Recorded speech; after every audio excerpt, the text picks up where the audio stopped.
ஐந்து கரத்தனை ஆணை முகத்தனை இந்தி நிலம் விளைம்போடு ஈற்றனை நந்தி மகந்தனை ஞான கொழுந்தினை புந்தியில் வைத்தடி போட்டுகின்றேனே. அனைவருக்கும் வணக்கம். இங்கே கூடியிருக்க அனைத்து குருமாளுக்கும் நன்றி தெரிவித்து என்னோட உரையை ஆரம்பிக்கிறேன். நம்ம லக்னத்தில் மாந்தி உட்காந்து மாந்தி சாபம் மாந்தி தோஷம் நம்ம சொல்கிறோம். ஆனால் அது எங்கே பாதிக்கும் அப்படிங்கிறத நம்ம கவனித்து அதை பலன் நம்ம எடுக்கணும். ஃபஸ்ட்டு அதுக்கு முதல்ல ஃபஸ்ட்டு கிரண மூலத்தினோட விட மூலம் தெரிஞ்சுக்கணும். சூரியனுக்கு சிம்மம், சந்திரனுக்கு ரிஷபம், செவ்வாய்க்கு மேசம், புதனுக்கு கன்னி, குருவுக்கு தனுசு, சனிக்கு கும்பம், ராகுக்கு கன்னி, கேதுக்கு மீனம். இந்த மூலத்தினோட தெரிஞ்சால் மட்டும்தான் நம்ம அந்த மாந்தி எங்கே இருக்கு என்ன அது தாக்கத்தை கொடுக்கும் அப்படிங்கிறத கண்டுபிடிக்கணும். இப்போ சப்போஸ் மேச லக்னம் லக்னத்தில் மாந்தி இருக்கார். அப்போ லக்னத்தில் மாந்தி இருந்தால் மாந்தி சாபம் நம்ம சொல்கிறோம். அவர் எந்த நட்சத்திர பாதத்தில் உட்காந்துருக்காரு நம்ம பார்க்கணும். இப்போ கார்த்திகை நட்சத்திரத்தில் உட்காந்துருக்காருன்னா ஒன்றாமத்தில் இருக்காருன்னா அப்போ சூரியனுடைய மூலத்தினோடு சிம்மம்.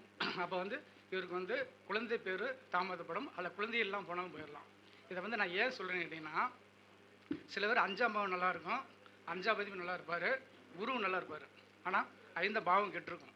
இது சரியாக நம்ம கவனித்து பார்த்து சொல்லணும். அப்போ அந்த மாந்தி சாபம் ஏற்பட்டால் குழந்தை தாமதம் ஏற்படும், கருச்சிதவு ஏற்படும், குழந்தை எல்லாம் கூட போனாலும் போயிடலாம். இது மட்டும் இல்லாமல் நம்ம தாத்தா அப்பாவோட அப்பா, அதாவது 9க்கு 5ஆம் இடத்துக்கு 9 அப்படி கணக்கு போட்டு வரும்போது அது 5 வரும். அப்போ தந்தைக்கு தந்தையோட தந்தை அப்போ தாத்தாவுக்கு ஆயுள் கண்டத்தை கொடுக்கும், பூர்வமே எல்லாம் போனாலும் போயிடலாம். இதை பெரும்பாலும் நம்ம எடுத்து நம்ம சொல்லலாம். சரி, அடுத்து இப்போ நம்ம 7ஆம் பாவம் கெட்டு போனால் திருமணம் தடை, திருமணம் இல்லை, விவாகரத்து, கோர்ட்டு கேஸ் இப்படி நம்ம சொல்கிறோம். சரி, இவங்களுக்கு இப்போ 11ஆம் பாவம் நல்லா இருந்தால் திருமணம் நடக்கும். அப்போ 11ம் லக்னமும் தொடர்பு ஏற்பட்டால் 2ஆம் திருமணங்களுக்கு வாய்ப்பு இருக்குது. அப்போ லக்னாதிபதியோ 11ஆம் வீடு பரிவர்த்தனை ஆகிறது, அல்லது லக்னாதிபதி 11 சாரத்தில் உட்காருது, 11 லக்னாதிபதி சாரத்தில் உட்காந்தால் இருதாரம் கொடுக்கறதுக்கு உங்களுக்கு வாய்ப்பு இருக்குது. அந்த திசா பற்றி நம்ம மெயினாக பார்த்துக்கணும். அதே மாதிரி 11ஆம் அதிபதி கால் கொடுத்த அதிபதியும் லக்னத்துக்கு கால் கொடுத்த 2 சேர்ந்து இருந்தாலும் இருதார யோகத்தை கொடுக்கும். இதை நம்ம மெயினாக பார்த்து நம்ம சொல்லணும்.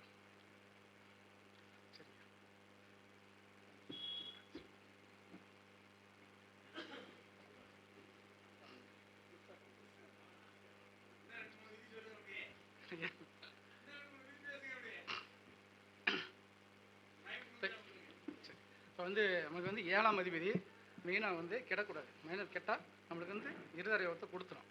அப்போ 7ஆம் அதிபதி கால் கொடுத்தது 8ஆம் இடத்துலையோ இல்லை 12லையோ 6லையோ இருந்தால் இருதார யோகத்தை கொடுக்கறதுக்கு வாய்ப்பு இருக்குங்க.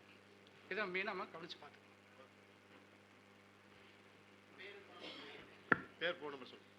என் பேர் தங்கப்பாண்டியன்.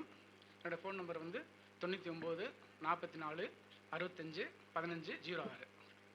இது எனக்கு எப்படி ஏதாவது சந்தமாக எனக்கு கான்டாக்ட் பண்ணலாம். அதெல்லாம் முடிஞ்ச ஒரு சேவை நான் பண்ணி கொடுத்தேன்.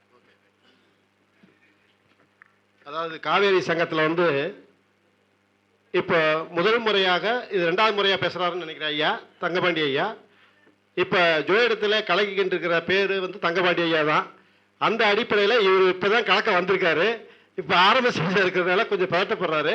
வருங்காலத்தில் ரொம்ப சிறப்பாக பேசுவார், ஆர்வமாக இருக்கார், கண்டிப்பாக சிறப்பாக வருவார் அப்படிங்கிறது இந்த மன்றத்தின் சார்பாக ஒரு கரகோஷம் கொடுத்தீங்கன்னா நல்லாயிருக்கும். அவருக்கு பொன்னாடை போட்ட விஜய் ஐயா அவங்களை வருகை என வரவேற்கிறோம்.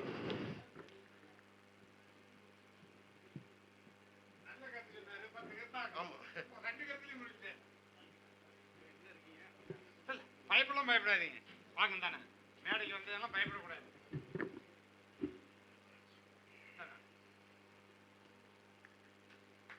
எந்த மேடையில் பேசினாலும் நம்ம பயம் பண்ணக்கூடாது. பயம் இல்லாத உங்கள் நினைச்சிட்டே பேசுங்க.